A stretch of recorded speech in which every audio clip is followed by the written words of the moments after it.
Good morning, everyone. Here is your Yes and challenge for the week of October 5th.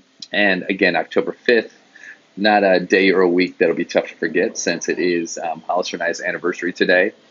And David Lee Roth is playing Jump in the background. Not the actual David Lee Roth, but the recording.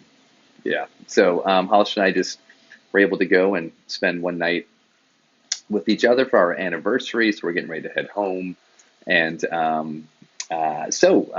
wanted to get the weekly challenge out. And so the weekly challenge is based on, a little bit, if you watch the moment of yes for today, it was all about kind of like being kind to yourself and self-care.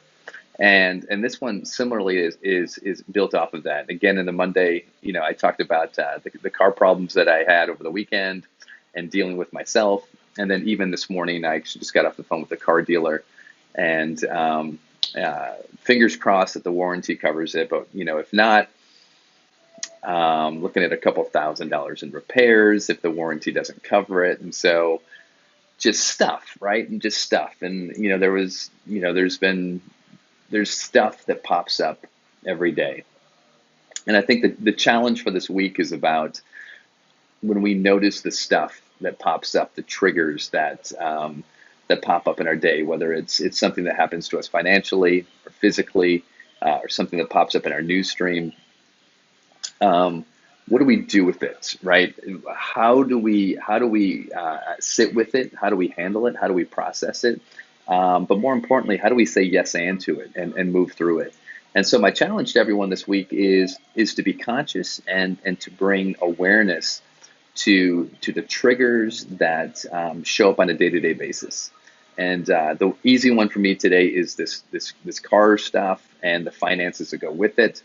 And over the last previous days, there were other triggers. And so just noticing what I do with them, how I process them in my thoughts, but then how quickly I move into collaboration with them. Instead of being in resistance of what is, it's being in collaboration with it. That's the yes and. How quickly can we say yes and to what is happening, and then make sure that my response feels peaceful and purposeful and effective.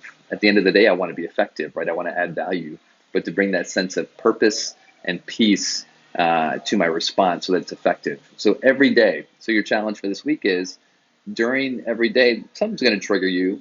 To notice it, what was the trigger? How did you process it? And how did you say yes and to it? So there you have it, guys. That's your yes and challenge for this week. Have a great week, everyone.